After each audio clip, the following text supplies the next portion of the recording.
Welcome to Revisit Books podcast, where we turn books into bite-sized wisdom you can use every day. Today, we're opening up a really interesting one. It's a kind of manual on influence, promising to give you that, competitive edge in pretty much any situation, social or professional. Mhm. We're diving into How to Talk to Anyone, Get Anything You Want from Anybody by Leil Lowndes. This book is kind of famous for taking something like charisma, which feels, magical, and actually breaking it down. Right, into 92 specific techniques, things you can actually practice and repeat. Exactly. It's like a full communications curriculum, but really tailored for right now, for the modern world. It's definitely a compelling idea. And you see Lowndes right at the start. She positions this as the essential update to Dale Carnegie's big one from 1936, How to Win Friends and Influence People. Which is still a classic, obviously. Carnegie gave us those foundations. Smile, show interest, remember names. Great advice. Totally astute, yeah. But Lowndes makes this argument, and I think it's a strong one, that the kind of sincerity that worked back in 1936, it just doesn't quite land the same way today. People are more sophisticated now, more cynical. Exactly. More cynical, more aware. We recognize generic flattery or, a pasted-on smile pretty quickly. So just telling someone be sincere isn't really enough. You need the actual how-to part for it to seem credible. Like the difference between being told get fit versus getting a detailed workout plan, reps and sets and all that. Precisely. That's the gap she's trying to fill. She realized you need techniques that kind of bypass that conscious, cynical part of the brain. And go straight for the gut feeling. Right. That subconscious judgment we all make instantly. She talks about the sheer amount of data flying between two people when they interact, something like 10,000 units of information per second. Wow, that's incredible. You can't possibly process all that consciously. No way. So a lot of these 92 tricks are designed to manage those immediate subconscious signals, the nonverbal stuff, the tiny cues. And her research seems pretty deep. She didn't just talk to CEOs, right? No, not at all. She really went wide. She observed what she calls contemporary superstars across, every field. Top salespeople, yeah, but also powerful speakers, clergy, performers. Even people who succeed purely on magnetism, like sex symbols and athletes. She watched them all, meticulously figuring out what they were doing, what made their magic work. And then she broke it down into these, digestible little tricks. It's almost like a blueprint for acquiring magnetism. Okay, so it's a bold promise then. Master these moves, capture hearts, conquer minds, climb the ladder. Yeah, the goal is pretty ambitious. Leverage success through better human connection. Boost yourself up the corporate ladder, the social ladder, whatever ladder you're focused on.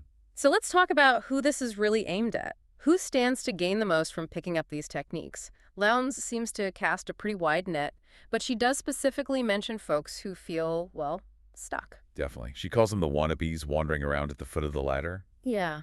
It sounds a bit harsh, maybe, but it's relatable. So it's for the corporate climber, the social climber, someone who feels excluded, maybe hitting that old boy network or a glass ceiling. Explicitly, yes. It's for people who understand that fundamental truth about power. Nobody makes it to the top completely alone. You need others to help you, to build that scaffolding for your success. And if the big boys and big girls, as she puts it, aren't offering friendship or business. Lowndes suggests it's probably not just snobbery. It's often down to basic communication blunders, things you might not even realize you're doing wrong. That makes sense. And it's also for people dealing with social anxiety, right? That fear of interaction. Oh, absolutely. She has a great term for it, small talkophobia. And she argues that the anxiety around simple small talk is basically the same thing as crippling stage fright. Like the kind famous performers have. She mentions Pablo Casals, Carly Simon, people at the top of their game still battling that fear. Exactly. It's that internal paralysis. And Lowndes' cure isn't like deep therapy. It's technique. It's having concrete steps to follow. So the brain has a map, something to execute. Right. When you have a specific task list, do the fleeting smile, offer conversational bait, use parroting. The fear shifts. It goes from this big, vague dread of, am I interesting enough, to a manageable set of actions. That cognitive shift, focusing on external actions instead of internal feelings, must be incredibly helpful for anyone who freezes up. It really is. And finally, there's a big group. Anyone whose success really depends on perception and trust. Like finding a partner, closing a big sale, earning respect in a meeting. All of those. but especially professionals who need to read others accurately. Mm. Lawyers, recruiters, managers, people who rely on interpreting body language. Because they need to seem trustworthy themselves, but also be able to spot when someone else might not be straightforward. Precisely. Understanding something like Technique 7, Limit the Fidget, isn't just about controlling your own tells. It's also about recognizing those signs of emotional arousal or, incongruence in the person across the table. That knowledge is power in building relationships and assessing situations. Okay, let's get into the actual techniques, the mechanics. Lowndes starts right at the beginning, the first 10 seconds, before a word is spoken. All about nonverbal power. Yeah, this is where you establish status and trust almost instantly. And she kicks off with Technique 1, which is such a brilliant refinement of that age-old advice. Smile. It's called the flooding smile. We all know Carnegie said, smile sincerely, but Lowndes says, wait a minute, an immediate smile? That's actually a flaw. It is, according to her. Because why? It looks indiscriminate, cheap even. If you flash the same big grin instantly at every single person you meet, it loses all its value. Like her analogy of the Confederate dollar. If it's everywhere, it's worthless. Exactly. So the technique is this tiny delay. You pause for just a split second. You consciously take in the other person's face, their presence, their persona. You soak them in. Then the smile comes. Then you let that warm, responsive smile slowly flood over your face and into your eyes. That delay makes all the difference. It's the key. It transforms a generic, automatic reflex into something that feels deeply personal. The other person thinks, wow, okay, that smile, that was for me. They actually saw me, paused, and then reacted. And that conviction makes it feel genuine, boosts your credibility. Hugely. Think about her example, the story of Missy, who inherited the family box company. She had this naturally quick, bubbly smile. Right, the kind that might seem a bit lightweight in business. Exactly. When she learned to slow it down, to do the flooding smile, she became Melissa. Clients started seeing her as more insightful, more serious. It helped her land big contracts because her nonverbal communication was suddenly selling her credibility. Okay, so the smile is timed. What about the rest of the body? Posture comes next, right? Technique 4, hang by your teeth. Yes, and posture is maybe the biggest, most instant success barometer we have. Slumped shoulders signal defeat, low energy. Upright posture signals confidence, being on top of things. But just telling someone stand up straight doesn't really work, does it? We need an internal trick. And she gives us one. It's pure visualization. And she borrows it from those amazing high-wire walkers, the great Leil Lowndes. Okay, how does that work? Before you walk into any room, a meeting, a party, whatever you picture, an imaginary iron jaw bit hanging from the top of the doorframe, like the kind circus performers use. And you mentally bite down on it. You grip it firmly with your teeth in your imagination, and you let it pull your body upwards into perfect alignment. Head high, shoulders back, spine straight and long. It forces you to adopt that graceful, balanced, slightly defiant posture of someone completely in control. It's not just about looking good, though. It's that embodied cognition idea, isn't it? Adopt the physical posture of confidence, and you start to feel more confident. Absolutely. Your physiology triggers the psychology. Then we get to Technique 5, the big baby pivot. This one is all about attention. Okay, big baby pivot. Lowndes argues that deep down, every single person has this sort of inner infant that just craves recognition, wants undivided focus, wants to feel like the most special person in the room at that moment. We all want that validation, I guess. Totally.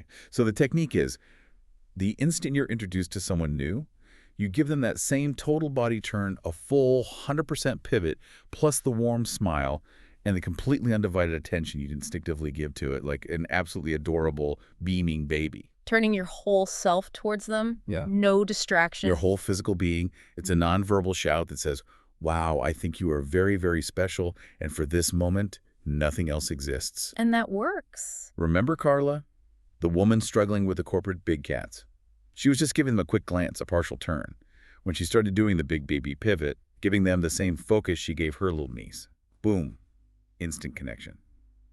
It's disarming because it feeds that really primal need to be seen and valued. It's like showing respect gives you status. Okay, so you've made this great first impression. How do you maintain that credibility? Technique 7, limit the fidget. This sounds important. It's crucial, and it ties right back to detecting deception, or at least emotional discomfort. Think about polygraph tests. Lie detectors. Well, they don't actually detect lies. They detect physiological changes. Heart rate, breathing, blood pressure spiking up. Signals that happen when someone's emotionally aroused, often because they're stressed about getting caught. Okay, so even if the machine isn't perfect, our subconscious picks up on similar signals. Very much so. Our brains are highly tuned to these little physical shifts. So when you fidget, when you twitch, and this is key, when you bring your hands up near your face. Like covering your mouth, Yeah. rubbing your nose, Yeah. scratching your cheek. Yes.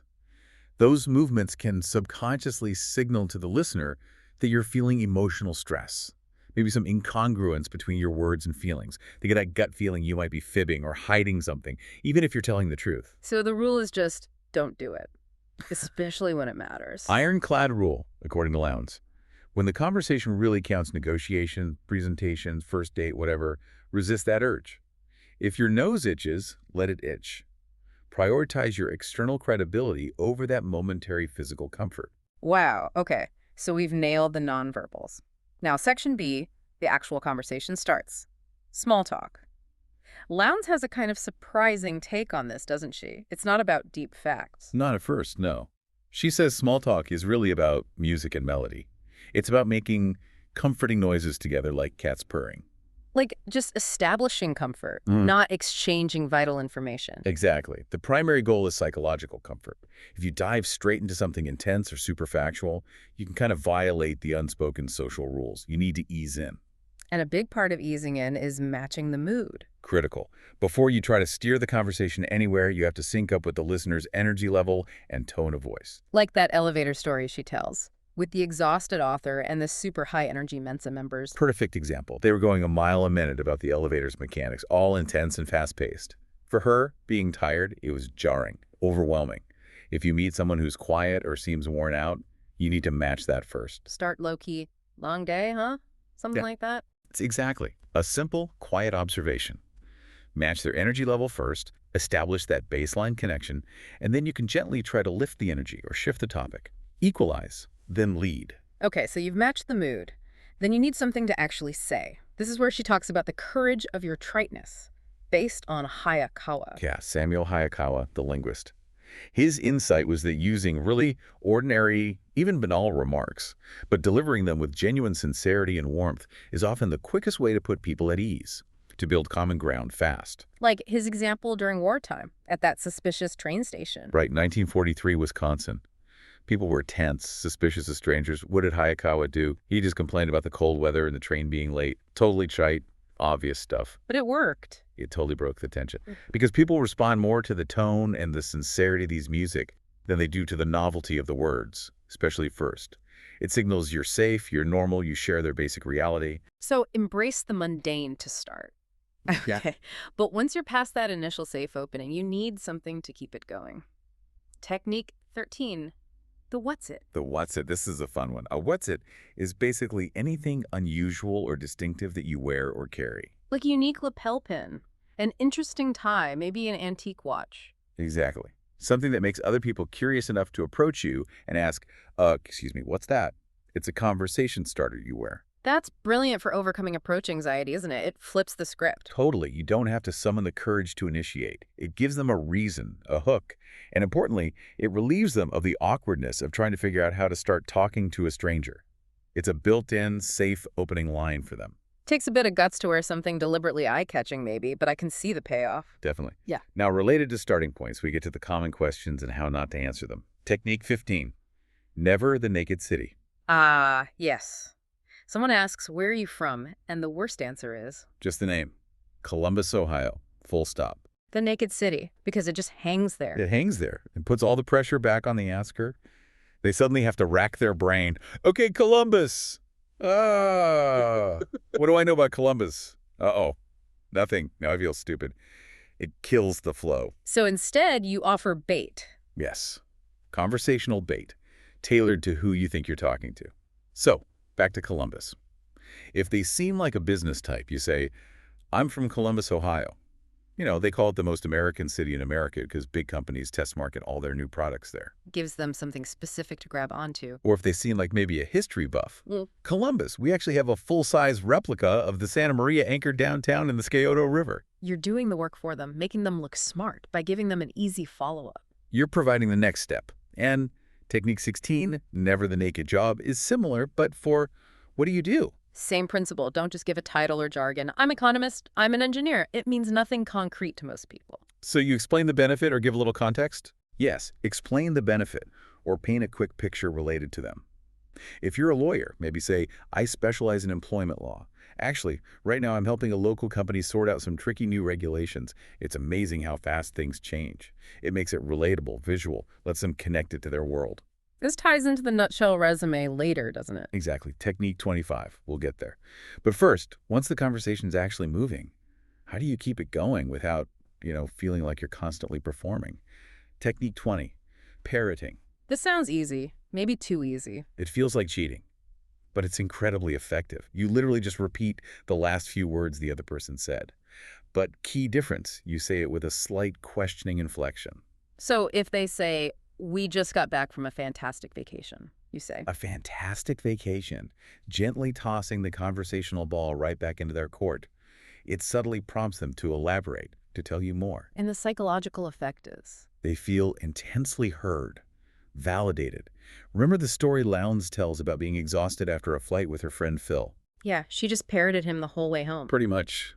The theater, Sweeney Todd. He talked animatedly the entire drive, and afterward he felt they'd had this incredibly deep, meaningful conversation. Why? Because he felt completely listened to and understood, even though she barely contributed new content. That's powerful. And useful in tricky situations too, right? Like sales. Oh, big time. A customer says, I'm just not sure this product is right for me. Salesperson parrots. Right for you. And suddenly the real objection might surface. Yeah. Maybe it's not the product, maybe it's the price, the installation, or even a personality clash they were hesitant to mention. Parroting gently encourages them to reveal more. Okay, so these techniques help us navigate small talk and keep it flowing. Now, let's move to part C, talking like a VIP. This is about status and impression management. And it starts with a counterintuitive piece of advice about a question we just discussed. Right. Technique 24. What do you do not? This is fascinating. A key sign of high status, she argues, is deliberately not asking that question, especially early on. Why? Because it makes you look like a networker. Exactly. It instantly flags you as a ruthless networker or a social climber who's just sizing the other person up for their potential utility. What can this person do for me? So what's the high status alternative? The gracious 8-word question. How do you spend most of your time? Much softer. More open-ended. And crucially, it offers dignity. Think about someone who's between jobs, or a stay-at-home parent with incredible accomplishments that aren't job-related, or someone with a portfolio career. This question lets them answer comfortably, highlighting what they feel is important without being crammed into a single job title box. It signals you value the person, not just their professional label. That's a great shift. And when someone asks you that gracious question, or even the old, what do you do? That's where Technique 25, the nutshell resume, comes in. Precisely. Just like you tailor a written resume for a specific job application, you need to tailor your verbal self-description, your professional story, to the specific listener in front of you. Highlight what's relevant to them. Yes. Think about Gloria, the hairdresser example. When she talked to stylish older women, what did she emphasize? Her expertise in blue rinses and sophisticated cuts. Right. But with younger, trendier clients. She talked about her skills in cool, up-to-the-minute styles. She wasn't lying. She was just selecting the true aspects of her work that would resonate most with that particular person's likely interests or needs. It's about targeted truth-telling. Avoid boring them with irrelevant details. Okay, makes sense. And to make that delivery even smoother, Technique 26, your personal thesaurus. This is about vocabulary. But not in an intimidating way. The surprising thing she points out is that it only takes about 50 strategically chosen words to elevate your vocabulary from average to sounding, well, richer, more elite. So it's not about learning thousands of obscure words. Not at all. It's about taking common, useful words you already use, like smart, good, interesting, resourceful, looking up their synonyms, and consciously practicing using the better, more nuanced ones. Like swapping resourceful for ingenious or astute. Exactly. The key isn't memorization, it's familiarity. You have to actually use the new words in conversation until they feel natural, until they slide off the tongue easily, like breaking in new shoes. That verbal polish signals mental agility. Now, Technique 28 feels like a really fundamental shift in perspective. Communication, the you-firsty principle. This might be one of the most profound ideas in the book. Psychologists note that constant self-focus, always thinking I, me, mine, can actually be kind of mentally taxing, even painful. The big winners, the really magnetic people, they gain respect and affection by doing the mental work for the listener, by focusing everything on them. So the practical advice is start sentences with you. As much as possible, yes. Frame things in terms of the other person's perspective, their benefit, their world. Compare asking your boss, can I take Friday off? Versus, boss, would you be okay managing without me on Friday? The second one acknowledges the boss's importance, their workload. It appeals to their ego, right? Exactly. It subtly puts them in the position of granting a favor from a position of strength, which makes them more inclined to say yes. It's all about framing it around you. And she cites that striking study about first-person pronouns. Yeah, that research showing inmates in mental institutions used I and me something like 12 times more often than people outside. It's a stark illustration. Yeah. Excessive inward focus, that constant I, is literally correlated with a less healthy, less effective mindset. High status is demonstrated by focusing outward. That outward focus applies in groups too, with Technique 29, the exclusive smile. This builds on the flooding smile. Right. We established that the instant generic smile is the Confederate dollar worthless because it's given to everyone. So in a group, You need to give each person their own distinct, personalized smile as you greet them or make eye contact. And this is the VIP part. If there's one person in that group who is particularly important, the host, the client, the decision maker, you reserve an especially big, warm, personalized flooding smile just for them. you single them out with your best smile. You do. It makes that person feel seen, acknowledged, insightfully special. You're non-verbally recognizing their elevated status in that context, which, paradoxically, earns you respect and points with them. You're showing your most valuable asset-focused, positive attention is directed appropriately. Okay. And lastly, in this section, Technique 32, banter like the big shots do. This one is about avoiding euphemisms. Yeah, it's subtle but powerful. Big cats, the people at the top, they aren't afraid of real words. They tend to call a spade a spade. They'll say toilet paper, not bathroom tissue. Use direct language. Generally, yes. They're comfortable with reality. Lowndes argues that using nice substitute words, euphemisms, often signals lower status. It suggests you might be embarrassed by the topic, afraid of plain speaking, or uncomfortable with complexity. So it makes you seem less grounded, Yeah. less confident. Kinda, yeah. It can signal a lack of comfort, whether it's talking about business failures, bodily functions, or difficult truths. Direct, unvarnished language, when appropriate, signals confidence and comfort with the world as it is. That makes sense. Status comes from comfort. Okay, let's move to part D. This is about becoming an insider, creating instant intimacy and rapport. Really important if you ever feel like an outsider in certain groups. Definitely. If you've ever been tongue-tied around, say, hardcore bird watchers talking about plumage, or tech folks deep in coding jargon, you need Technique 38, Scramble Therapy. Scramble therapy. What's the core idea? It's a shortcut to sounding like you belong. The advice is, just once a month, deliberately participate in some new, specialized activity you know nothing about. Just once. How does that help? Lyons argues, based on the Pareto principle, the 80-20 rule, that one single, focused exposure to almost any niche activity gives you about 80% of the basic lingo, the key concepts, and the right insider questions you need to sound reasonably knowledgeable, or at least not totally clueless for the rest of your life. Like her litmus paper analogy, a tiny drop shows the same result as a whole vat. Exactly. You don't need to become an expert kayaker after one trip, but you'll learn enough about hull shapes or Class 3 rapids or the right kind of paddle to ask a couple of intelligent questions or follow a conversation for a few minutes without sounding like a complete novice. Oh. That one-time investment gives you conversational currency in that area forever. Okay, so you've scrambled your brain, got some basic lingo. Now you're in a conversation with actual insiders. How do you show you're relevant right away? Technique 40, bearing their hot button. This takes a little prep work. Before you meet with people from a specific industry or group, do a quick search. Find out what the current industry buzz is. What are the big worries, the burning issues, the things keeping them up at night that outsiders probably don't know about? Like accountants worrying about liability insurance changes, or writers stressed about AI impacting their work. Exactly. Find that specific, current, hot-button issue. Then casually drop it into the conversation. Pushing that button, I read something interesting about the new AI CPA regulations that must be creating some challenges. Guarantees an engaged, often passionate response. Because you've instantly shown you understand their world, their specific pressures. Yes, you're speaking their secret language of stress and concern. It shows you've done your homework and you're not just there for superficial chat. Powerful. Now, for building deeper, almost subconscious rapport, technique 45. Echoing. This sounds subtle. It's very subtle, but it works on a deep level to make people feel like you're one of them, like you share their values and perspectives. How does it work? What are you echoing? You listen carefully for the specific, often arbitrary words the other person chooses to use: nouns, verbs, adjectives, prepositions, and then you consciously mirror those exact words back in your own responses. So if they call their work their profession, you use profession, not job. If they call their boat she, you call it she. Precisely. If a parent talks about their toddler and you respond talking about their child or kid, you've missed a tiny opportunity. Using their exact word toddler sends a subliminal signal. I get it. I understand your specific world, your specific experience.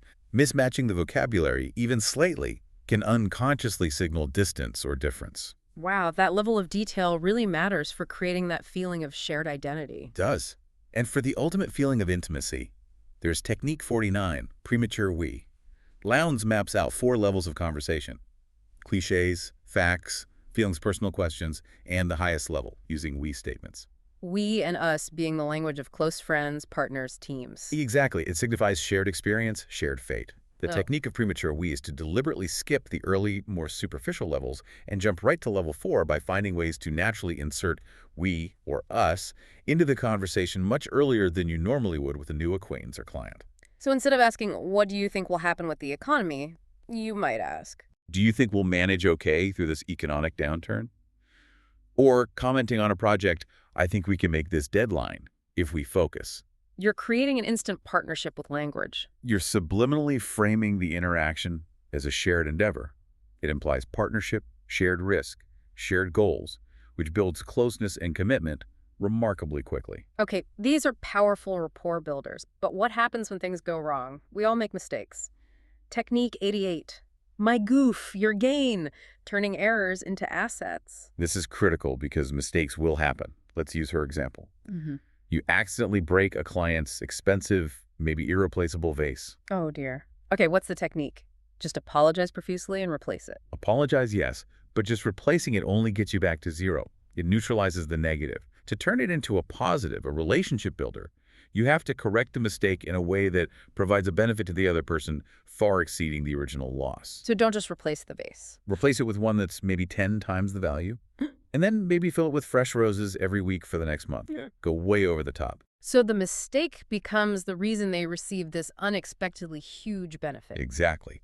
Now, every time they see that amazing new vase, the overwhelming positive memory of your incredible generosity and swift overcorrection completely wipes out the negative memory of the initial blunder. You've turned a potentially relationship-ending goof into a story they'll tell about how great you are to work with. It builds massive loyalty. That's memorable psychological generosity, all right? And that idea leads us right into the final section, the concept Lowndes says governs basically all successful relationships. Yeah, we wrap up with a big one, Technique 92, the great scorecard in the sky. Sounds ominous. What is it? Lowndes argues there's this invisible scorecard hovering over every single relationship you have, business, friends, family. And it's constantly tracking who's winning and who's losing based on the sum total of recent actions, big and small. Who's putting in more effort? Who's getting more benefit? And the rule of the scorecard is The person with the lower score must pay deference to the person with the higher score. Simple as that. If your score is lower, you need to be more accommodating, more respectful of their time, more willing to go to their office, pick up the check more often, etc. You pay the dues. And ignoring the scorecard is where people get into trouble, silently disqualified. Massively. This is where people blow huge opportunities without even knowing why. Her classic, almost painful example is Laura the nutritionist and Fred, the supermarket CEO. Right, Laura was pitching Fred her services. Yes, but she was completely oblivious to the scorecard. Fred, the CEO of a huge chain, clearly had the vastly higher score in this initial interaction. Wow. But what did Laura do? She made him wait on hold while she looked for a pen. She asked him to repeat his address. She grilled him about FedEx refrigerated trucks for her tiny sample package. Every single one of those actions was a major point deduction. She was demanding time, effort, and administrative labor from the highest status person in the interaction. She was acting as if he should be deferring to her. Total lack of awareness of the score. Complete ignorance. And Fred didn't explicitly reject her business because her nutrition ideas were bad. He silently disqualified her because her communication was so terrible her score plummeted instantly. She didn't understand the fundamental rule of deference. So successful communicators are always doing this quick calculation. Who has the higher score here? Do I owe deference? What can I do to raise my score or at least keep it even? Constantly. It governs every interaction. Think about the person who stands you up for a date, clearly lowering their score massively, and then texts asking to reschedule at your place. Oof. They owe deference, but they're demanding comfort and convenience. Huge scorecard violation. Exactly. Signals massive ignorance or arrogance. So the final mindset shift Lowndes pushes for really wraps up the whole philosophy behind all 92 tricks. It's moving away from self-centeredness. From, hey, look at me, here I am, which is kind of the default. Right, that's the little cast perspective. You shift to the perspective of the super skier, she calls them, which is, there you are, let me make room for you. That attitude of deference, focusing on the other person's comfort, interest, ego. That is true. High status confidence, paradoxically. Excellence in communication isn't some innate gift. It's the result of practicing these small, smooth, deferential moves over and over again, year after year. And when you consistently signal respect and value through these techniques, people respond. They happily open their hearts, their homes, their companies, even their wallets, as she says. Because you've shown you understand and respect the fundamental rules of human connection. You've mastered the language. So if everything comes down to managing that great scorecard in the sky, here's something for you, the listener, to think about. Consider your 5 most important professional relationships right now, based purely on the recent give and take. Who's currently holding the higher score in each one? And more importantly, what's one specific action you could take, maybe even tomorrow, to consciously adjust that score in your favor and strengthen that relationship for the long term? That's today's breakdown. While this discussion cannot replace the book's full text, it can offer a glimpse into its teachings. I hope you found this discussion helpful, and I look forward to sharing more. Let me know what book next you want to discuss.